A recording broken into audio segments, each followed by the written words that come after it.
And so I'm really, really pleased to hand over to you now, Dolores, and we look forward to hearing all about HMS Swift and your work on her. So I'm going to close myself off and let us focus on what you have to say. Thanks very much. Well, thank you very much, Jacqui, for introducing me and for your very kind words. And I want to begin by saying how grateful I am to the Society for Post-Medieval Archaeology for having invited me to give the Geoff Egan Memorial Lecture today. So I guess we can start now. I'm going to share my screen. And I guess it's that one. Here we are. I hope you can all see it. So hello, everybody. Good morning, good afternoon, or good evening, like Emma said, depending on where you are. And I'm very happy to be with you today. And talking of where we are, just a second, why is it not? This wasn't in the plans. There it is. This is where I am, in Argentina, the southernmost part of the Americas. And in this next slide, zooming in, you can see the geographical location of Buenos Aires city, the capital of Argentina, next to the Rio de la Plata, and Puerto Deseado, where HMS Swift sank back in 1770. But I want to take the opportunity of showing this slide to tell you that our team, known as PROAS for the acronym in Spanish, Programa de Arqueología Subacuática, based at the National Institute of Anthropology, has been working not just in Puerto Deseado, but in other parts of the Atlantic coast of our country, from Buenos Aires province in the north all the way down to Tierra del Fuego in the far south. Okay, now let's move on to the Swift. The Swift was a British sloop of war, a vessel that looked pretty much like the one you can see in the top right of the image. That is a scale model of HMS Atalanta. To my knowledge, there are no scale models of the Swift yet. And of course, it was a sailing wooden vessel. In the case of the Swift, you can see on the other image that it was armored. It had 12 6-pounder guns on the main deck, as well as 12 swivel guns, which were small guns, in both cases made of iron. And it was slightly over 90 feet in length, and it had a beam of about 25 feet. During her last mission and her last voyage, she was under the command of Captain George Farmer. So back to a map, what was a Swift doing in this part of the world? Well, we have to bear in mind that in the second half of the 18th century, there was a dispute for the maritime domains, especially by 3 European powers, which were Great Britain, France, and Spain. And if you look here, in this archipelago, known as Malvinas for Spanish-speaking people, Falklands in the Anglo-Saxon world, and Malouine in the French-speaking world, that group of islands was quite strategically located close to the region of Patagonia, which is a southern part of the continent, both in Argentina and in Chile. And of course, this was crucial for navigation in the terms of the connection between the Atlantic and the Pacific Oceans. particularly, of course, before the opening of the Panama Canal. So the Malvinas Falklands archipelago was disputed in terms of sovereignty for centuries. And as many of you, I'm sure, know, there are still sovereignty disputes between Argentina and the UK. France left the islands actually in the 18th century. So by the mid 1760s, in these islands, there was a British base called Port Egmont, a French base called Port St. Louis, and the Spanish did not have a physical base, but of course they claimed sovereignty over the islands as part of the whole South American domains, their colonies in the region. But what happened on the 13th of March, 1770, and actually a few days earlier, Captain Farmer decided with a crew of 91 men in total, including himself, to leave Port Egmont in the Malvinas Falkland Islands and conduct what is described in the historical documents as, let's say, geographical surveys. This was quite common at the time when the maritime powers were not engaged in fighting against each other. They took the chance to conduct geographical surveys, to chart waters, to explore new territories, to see which were the natural resources, and so on. So this is what Captain Farmer and his crew were doing in early March 1770. So they left from Port Egmont, apparently with the idea to explore just the surroundings of the archipelago.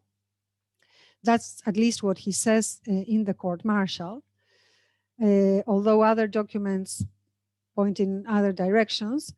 But the thing is that after a few days of very bad weather, they find themselves close to the continental part of the region.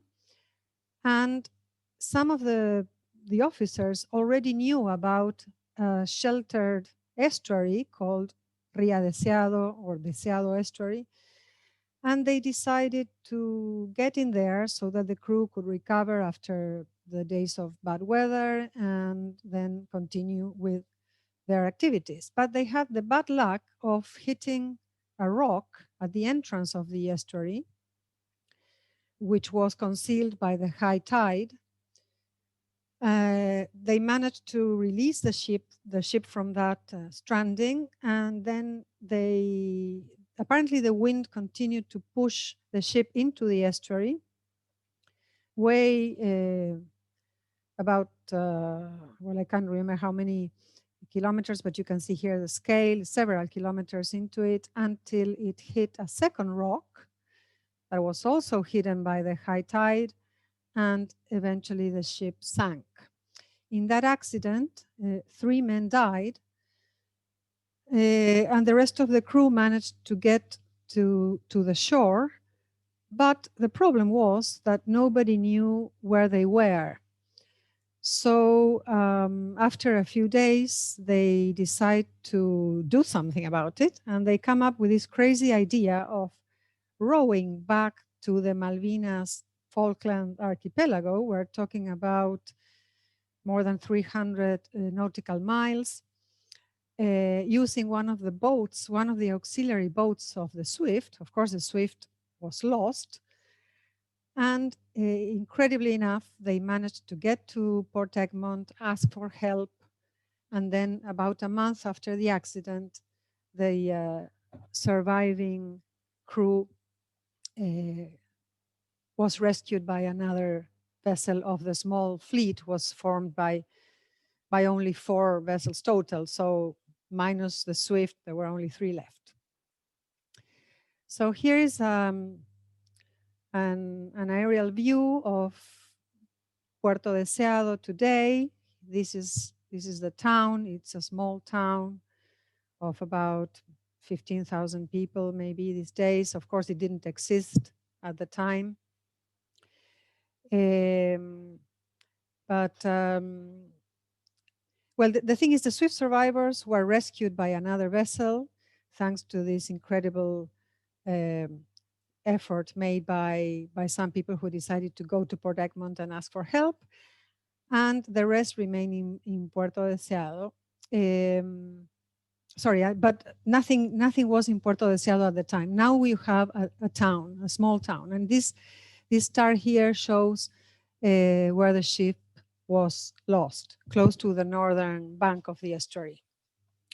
So how do we know about all this story? Well, this man, Lieutenant Erasmus Gower, wrote his memoirs, and in those memoirs he described with detail what happened at the time, both before, during, and after the accident of the Swift. But the key actor in this story is this man, Patrick Rodney Gower, who was a descendant of Erasmus Gower. Patrick was an Australian citizen who came across this biographical memoir of his ancestor and decided to come to Argentina and find out more about the ship in which Erasmus had been on. Erasmus was a lieutenant of the ship. And Patrick comes to Argentina in 1975, so 2 centuries after the wreck, which had taken place in 1770. And he goes to Puerto Deseado, and to his surprise, nobody in the town had the slightest idea that there was a wreck site there. So poor Patrick has to return to Australia, where he lived, empty-handed, but he left a copy of this biographical memoir of his ancestor Erasmus in the town of Puerto Deseado.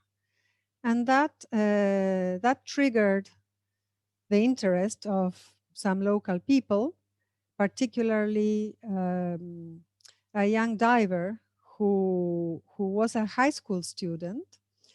And during a class in his school, he heard about the story of the Swift from a professor of mathematics, I think.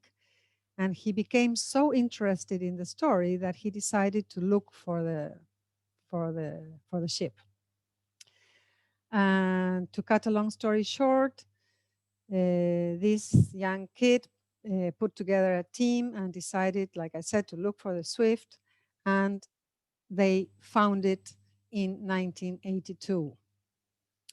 And here you have some of the newspaper clips of the time and the team of divers who found it. And there was a lot of merit in this event. And I always want to highlight particularly one, which is the following. They agreed when they started looking for the ship that if they ever found it, whatever they found would remain as, let's say, as heritage for their town, Puerto Deseado or Port Desire. At that time, we're talking about 1982, they could have easily sold the artifacts in auction or not in auction, or kept them for themselves as souvenirs. But no, they decided that it was cultural heritage of their little town. And so a museum was immediately created after the ship was found. And so all the artifacts began to be taken to that museum, which is the situation to date, thanks to these brave and committed young men. So years later, we became involved. When I say we, I'm talking about the National Institute of Anthropology team. That's where I work. I am a researcher with the National Research Council, but also with the National Institute of Anthropology, which is the physical place where I work. And we were, let's say, convened to conduct the work because prior to our involvement in the project, there were no archaeologists working in the site. First, there were this group of divers that I've already referred to. After that, there was a second stage with the involvement of ICOMOS, the International Council for Monument and Sites. But those were architects, basically. So there were no archaeologists participating in the research of HMS Swift.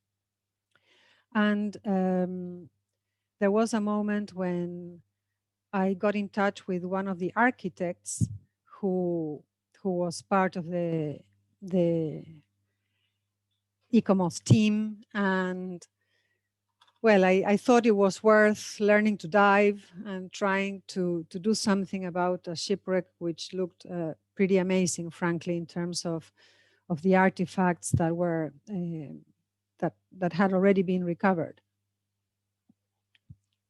So I learned to dive, and I put together a small team based at the National Institute of Anthropology. And we started working in 1997 with a few questions that we would attempt to answer, which you can see on the screen, so there's no point in reading them aloud. All I will say is that the first questions we put forward were attempting to address topics that we thought that the Swift site was ideal for. I'll just mention one of them, which is what did people eat on board?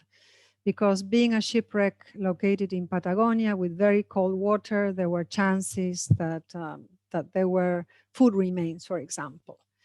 Anyway, I'll move on because I have a lot to share with you today. So in the first years of our work, we started by drawing a site plan, and we started the excavation at the stern. You can see here a drawing of the site and our first 8 square meters of excavation, which we chose because we expected that part of the ship to provide answers for some of the questions we had. And this is an image of how we work. I assume that most of you are not underwater archaeologists, so I think this may be a useful drawing. I can't show you photographs because the visibility is very poor there. It's usually around a meter, so you would never be able to see all of this at the same time. But here you have 8 square meters at the excavation area. As you can see, we can draw underwater. We use normal pencil, but special paper. And to excavate, for the task of excavating itself, we use this device, which it can be a water dredge or an air dredge. The thing is, it's something that would be the equivalent to the buckets in a land excavation, because it just takes the sediment from one place to another. And sorry for this strange collage I made. This would be the exhaust of this pipe, which is a suction device. And this is a little like a mesh, so as to collect small elements that could have been inadvertently suctioned here. Actually, to excavate itself, you use the hand, a trowel, a brush, just like an excavation on land. This hose, this suction device, is simply to take the sediment from here to here, but not to excavate. Otherwise, you could damage fragile elements.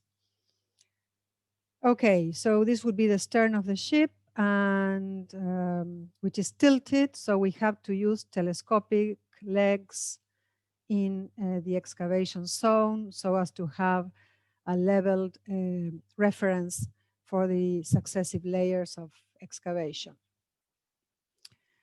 Okay, more images of the underwater work. Here you have an idea of how the site is covered by what is called biofouling, loads of things stuck to it. Sometimes it's difficult to recognize structures. And this is how we record things. On the left, you can see the mouth of the excavation device and a shelf of a piece of furniture with some porcelain. I'll come back to this later.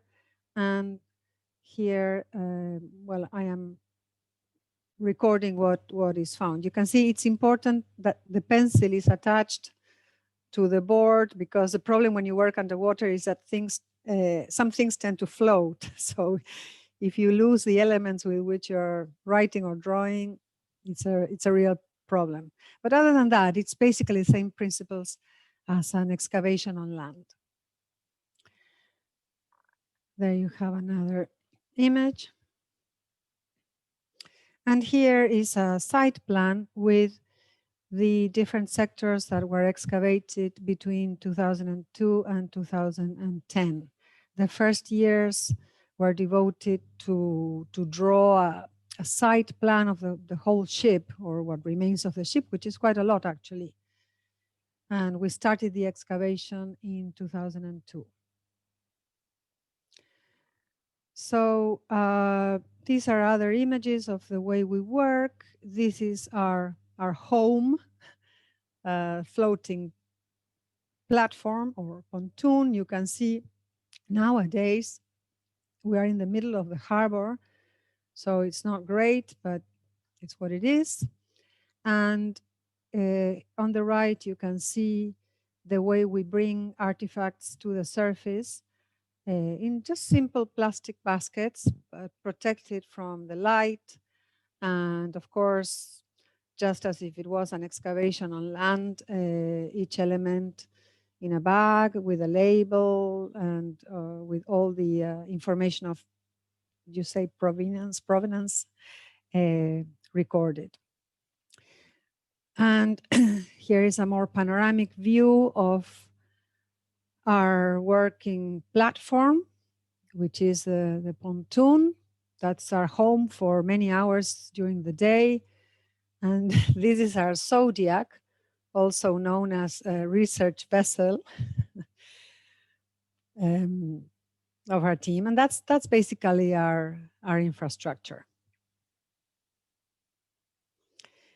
And I wanted to include this photograph because this happens frequently. We have unexpected visitors. Here's a sea lion.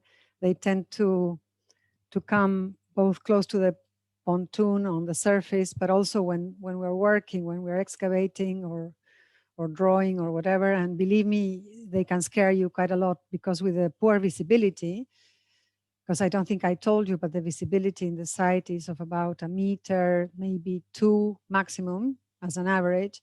When you suddenly see the face of one of these animals just staring at you, it can make you jump. So once we go to our headquarters in the town of Puerto Deseado, which is the local museum that hosts the entire collection, we record both the diving and the archaeological information. Here on the left, you can see the typical diving log form. So you dive, you record who have you been diving with, at what time, the task that was intended to be done, the task that was actually done, which of course not always is the case, that they are the same, and with a space for recommendations or observations. And then, of course, in the museum, we fill in forms with drawings and with a basic description of the materials that are recovered. Of course, also we take photographs, and we do as much as we can before the materials enter into the conservation phase. So we normally have just probably a few minutes with the elements out of the water for a quick recording and photographing or using the microscope if necessary, because then they enter into the conservation phase that can take many years. So until we are able to handle the artifacts, a long time may pass. As you probably know, elements that come from underwater environments can be particularly fragile. So these are drawings of the clean drawings, of course, not the drawings you do underwater, but afterwards, that show an excavation unit, and with some examples of finds like a window pane, a demijohn, a square gin type bottle that was found with many others. This is the stern of the ship. And here's another example, again in the stern of the ship. You can see already the diversity of artifacts that we have recovered. And the context is really, really amazing. Sometimes shipwrecks have that advantage, especially if you're talking about an environment with cold water, as it is in Patagonia, where the Swift is. It's anaerobic conditions, so it's great. And also in case the sinking was not a violent one, you can find, like we do, artifacts that are complete. These were found as you see them. They were not restored. So now I'm going to talk about how we integrate the material remains into some of our research questions. One of our research topics had to do with social hierarchies on board, like who used what. And basically, we found out that the officers on board used or were associated with Chinese porcelain and English pottery, but in general, you can already see the diversity of items, both Oriental style and European style, like cups or bowls without handle, cups with a handle. Also, the decoration is quite diverse. These are other examples, different designs, again, European and Oriental. And then we can also address topics like social hierarchies on board, like who had access to, let's say, better quality items. And in the case of the officers, just like what happened with the porcelain and the ceramics that you saw before, some are of really good quality. Not spectacular, maybe not the best, but good, very good. And if you think we're talking about the second half of the 18th century, being an officer of the Royal Navy implied a high social status, and you can see that in the artifacts. Here you can see some buckles, this one made of silver, this one made of, I think, brass, if I'm not mistaken. This is a silver spoon, and this is a pewter spoon, but made by a very prominent pewter smith of the time. And also we could address topics that had to do, in this case, with food. And this is thanks to the very cold water in Patagonia that helps preservation of organic materials. You can see some condiments like mustard, some seeds like squash, pepper, nutmeg, grape, and this is interesting, the penguin eggs that we found on board. Because of course, if you look at the historical documents, the Royal Navy had the list of supplies that they would give to one of their vessels. But it's absolutely logical that the people would take advantage of whatever they found in the place where they were. And the Malvinas, Falkland Islands are one of the places where penguins breed and reproduce.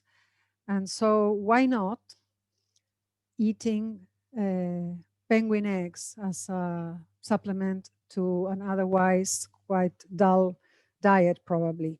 But you can see there were also some condiments like the mustard and nutmeg, for example, and pepper. We also addressed the topic of technology, and you can see here a sample of some glass artifacts, which are quite characteristic of the period under study. They are simple, but they are practical, sturdy, I would say. If you look at these cups, for example, these little ones, stemware, but they can be used on board a ship because they have these wide bases. But we can also notice some variability of quality. Here on the left, you have quite poorly made glass containers, but also you find something that like this glass stopper, which is, of course, as you can see, of very nice quality in its manufacture. Continuing with, let's say, technological aspects of our project and moving on to metallurgy. There were some interesting finds as well. Here you can see some coins that after cleaning looked pretty much like the images I'm now projecting. But the interesting thing about them is that some are counterfeit. Instead of being made of pure copper as they should have been, a chemical analysis or an analysis of their composition revealed that it wasn't pure copper, there were other components in it, and also made with a mold instead of being struck. So we can say that I think at least 3 of these are counterfeit. It's interesting. Here on the right, you can see, again, in the topic of metallurgy, a candle holder that shows a repair. So there are many things that we can address from a technological point of view as well. And regarding what we normally call site formation processes, we were surprised to find out that the wood was quite damaged in many cases, especially the wood that was not covered by sediment. Normally, one would think that in cold water, the wood can survive well, but to our surprise, we found that some pieces were severely attacked by marine wood borers, which caused structural damage, weakness, and also favor erosive processes. By the way, this is the biologist of the team, Dr. Ricardo Bastida. Okay, now we also had some unexpected finds. The main one was a human skeleton, human remains.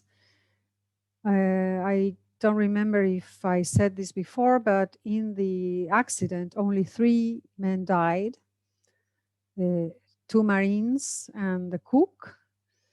And we really never expected to find human remains on the site. But during one of the field seasons, we found what clearly was a human skeleton. And after some interaction with the British Embassy in Buenos Aires and other entities, it was agreed that the skeleton would be excavated. And so we did. And it was really very, very interesting because the skeleton was in very good state of preservation, and it was in association with some elements such as buttons or buckles. And here you have an image of Dr. Gustavo Barrientos, a specialist in bioanthropology, who took in charge the study of the skeleton. And this is, of course, a very interesting topic. And I could say a lot, but I will say the main things. One was that this person had very good health. We found only 1 cavity, but in general had good health. And this, what you can see here on the scapula or shoulder bone, provided a very interesting archaeological information, because these are remains of cloth. So we could tell what the person was wearing. at the time of death. And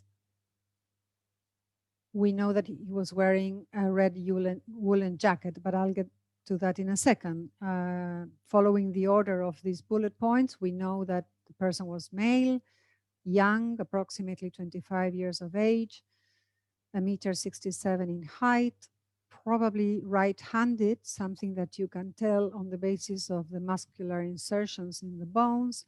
He had good bone and dental health. And this is the key thing. When the person died, he was wearing a red woolen jacket, which implies that he was wearing a military uniform. So we know he was a Marine. So we know he had to be one of the two Marines who died in the accident, and they were called Robert Rasker and John Ballard. Okay, and I wanted to share with you this image who shows a very moving moment when this person was buried in the British cemetery in Buenos Aires with the participation of the Argentine Navy and the British Navy. And I personally always like to highlight this because as many of you probably know, Argentina and Great Britain have had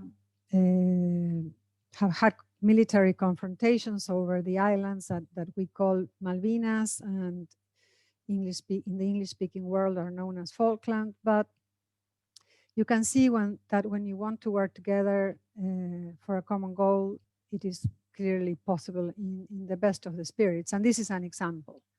So the ceremony had representatives, like I think I said, of the Argentine Navy and the British Navy. So this person is buried in a cemetery in Buenos Aires, which was the choice of the British Embassy. Now, what's pending with this person? Well, frankly, we still don't know whether he was John Ballard or Robert Rasker, who were the two Marines who died when the Swift sank. So we know the person was a Marine, but we don't know who. And it's not so easy to find out because although we've already extracted mitochondrial DNA, the problem of mitochondrial DNA is that it is transmitted through females. So in a family, so their surnames are lost with the marriages along the generations. Also, there are many generations in 1770.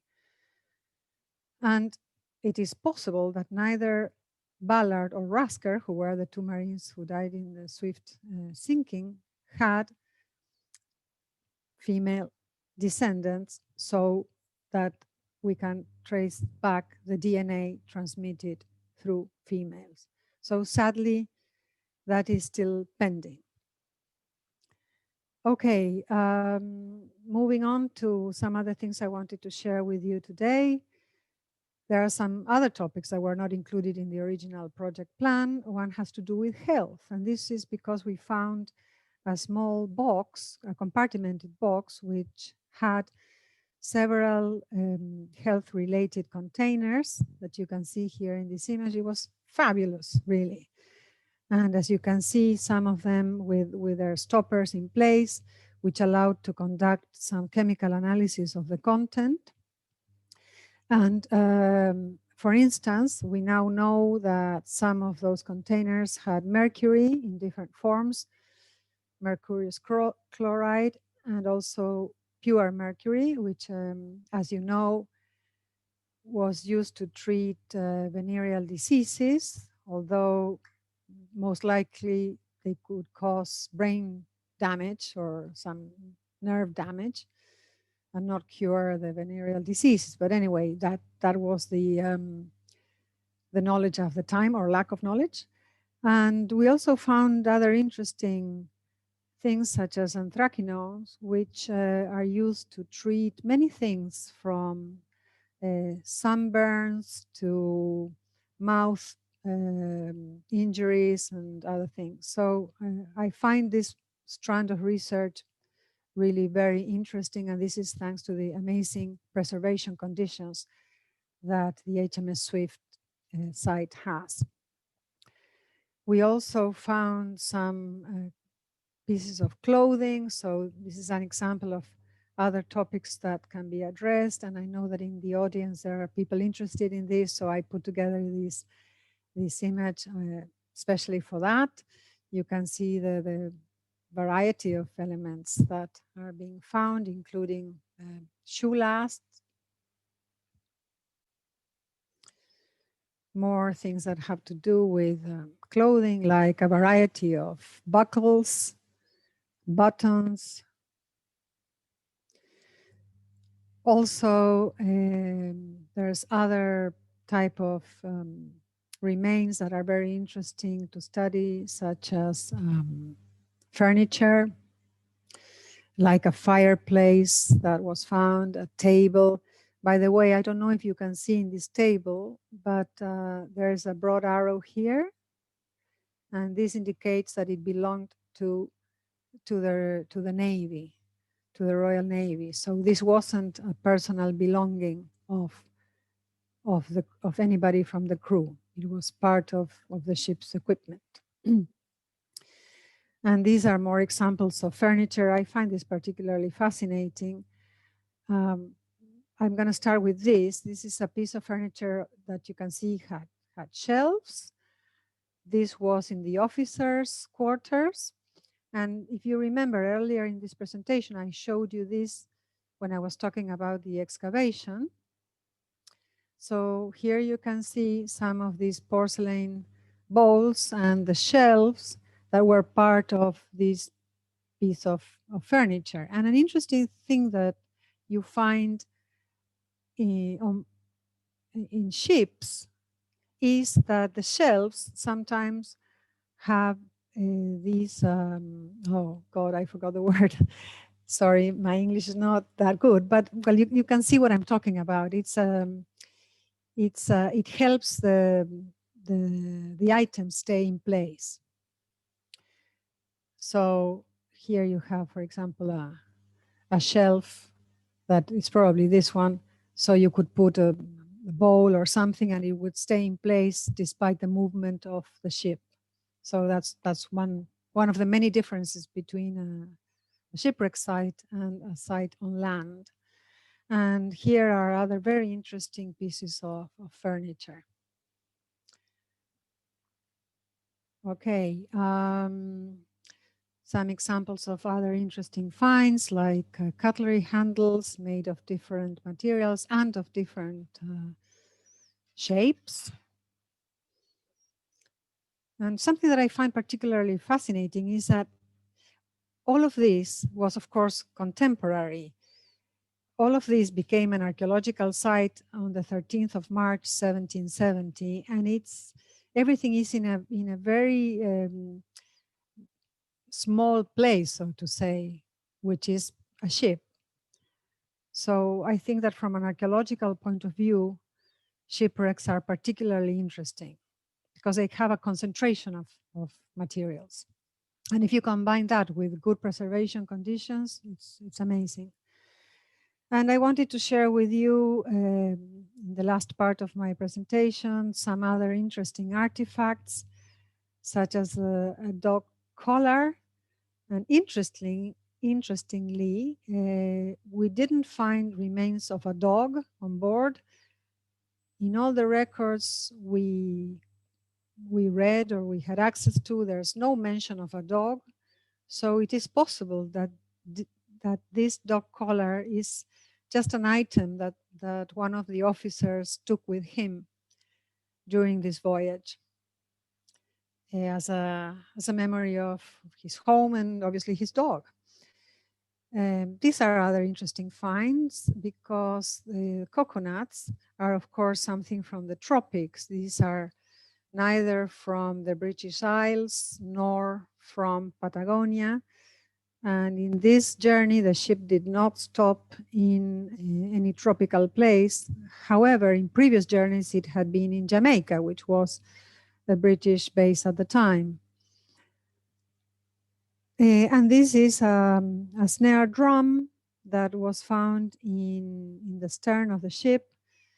This must have been an element associated with one of the Marines on board, and it's in amazing preservation condition. You can see the body of the drum is made of a very thin wood. It has all the tacks that decorated it.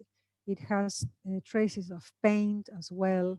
So I find that fascinating, as many other elements found in the site. So now in the last part of my presentation, I would like to share with you some positive outcomes of the Swift project. One is the museum in Puerto Deseado, which is the town where all the collection is stored. The museum is in charge of the conservation, curation, exhibition, and storage. It's a small museum, but I strongly recommend it because it has this fabulous collection of an 18th century British shipwreck. And the place is beautiful too, Puerto Deseado. We've also had traveling and permanent exhibitions. Of course, there's a permanent exhibition in the Puerto Deseado Museum, but we also brought some materials to Buenos Aires city and to other places so that people can know more about this fabulous archaeological site. There's also a variety of publications from publications in academic journals to brochures or publications for the general public. And this is the book that summarizes our work throughout all those years at the site, because at the moment we're not excavating more. We are in an impasse, but again, this book,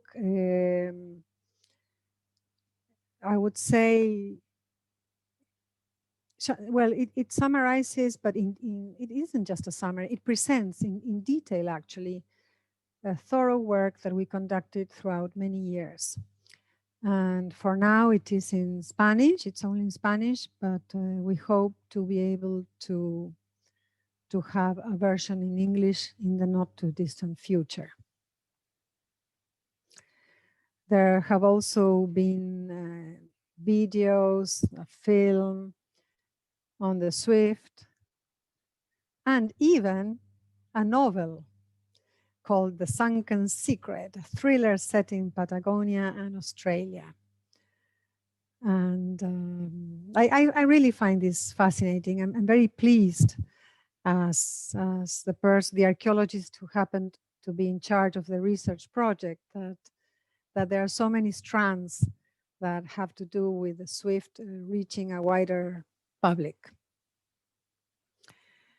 And also, well, there's a human side to this project as well, because here you have Patrick Gower again. Remember the man whose photograph I showed at the beginning of this presentation, descendant of Lieutenant Erasmus Gower, who went to Puerto Deseado back in the 70s, and he returned in 2014, and he finally was able to see all the collection stored in the museum. And it must have been, well, I know it was something special for him, because when he went to Puerto Deseado in his first journey, he was the one leaving the information that allowed the ship to be found.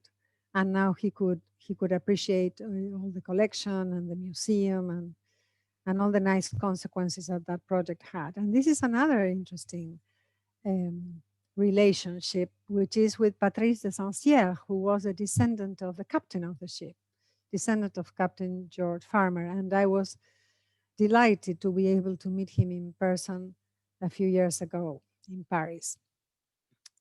Obviously, there was a strand of the family that settled in France. So if one had to summarize what's the legacy of HMS Swift, in addition to the, let's say, the archaeological knowledge about the site, I would say that it played a crucial role in the legal preservation of underwater cultural heritage in Argentina, because if it wasn't for those young men, young divers who found the site back in 1982, they wouldn't have set that amazing precedent. And our country probably would not have thought that shipwrecks were worth preserving. So I feel I'm never grateful enough to their attitude, really, because they could have sold the artifacts they found, they could have put them in auction, they could have kept them as souvenirs. And instead of that, they decided that they wanted the collection of the Swift to remain complete in the museum in their hometown. And I think that the fact that Argentina is now part of the UNESCO Convention on the Protection of Underwater Cultural Heritage probably could not have happened if it wasn't because of the Swift. The Swift also gave origin to the discipline of underwater archaeology in Argentina, with implications for the region. I think I told you earlier, I'm not sure I told you in detail, but I learned to dive because I thought it was worth studying this site, and also having the discipline in my country. We have a tradition of course, land archaeology, but also prehistoric archaeology. So I think that we owe a lot to the Swift in terms of the development of historical archaeology and, of course, underwater archaeology. And it had implications for the region too, because colleagues from other countries, mainly Chile and Uruguay, have participated in the excavation and survey of the Swift. And I'm sure a seed was sown. Also, the discipline of conservation of waterlogged materials owes a lot to the Swift, because prior to the finding of the Swift, conservation only dealt with land materials. So dealing with waterlogged materials was quite a change. As you probably know, it's a specialty that is not easy, and we had a very good relationship with the Mary Rose Museum, for example, on that front. And it's been great. There has also been reciprocal capacity building, because I think that throughout all these years, we managed to develop and participate in an extensive network with other countries. There's also a new generation of underwater archaeologists, and allow me to stress the fact that this new generation includes women divers. Latin America is still quite a male-dominated society, region, and diving also is very male-oriented. So I'm really happy that that now we have both men and women diving and able to work in an archaeological site that lies underwater. There's also something that I really, really like, and it is so rewarding as an archaeologist. If you feel you are able to contribute to the sense of pride in a local community, in this case, Puerto Deseado, that little town in Patagonia, for the museum they have, the fabulous collection they have, and also the archaeological work. By the way, the museum has been completely refurbished slightly over a year ago. Sadly, due to the pandemic, it's been closed, but I strongly recommend a visit if you ever come to this part of the world. The Swift also triggered an awareness of underwater cultural heritage in Argentina among the general public, which I think it's really, really good. And it has also allowed something that I find very important and that I never stress enough, which is proving that an underwater archaeology project can be done with limited resources. And this has very important implications for Latin America, because Latin America is one of the regions of the world which is constantly threatened by treasure hunters. And one of the arguments they always use is, well, in your countries, you don't have the resources, and here we can help you because we have the research vessels, we have the money, we have the equipment. Well, I'm sorry, but a project like the Swift, although it's taken many years, I know, and the excavation has only been in certain sectors, I know, has proven that it can be done. And it can be done without the need to sell artifacts, to put them in auction, or to just share them with the first treasure hunter who appears on the scene. So I'm really happy that the Swift project can be an example for my region, Latin America, and hopefully encourage them to do similar projects without selling the archaeological remains or putting them in auction. So with that, I'm wrapping up my presentation. I want to acknowledge the the amazing work done by specialists from other disciplines who helped us tremendously, from marine biology to filmmaking.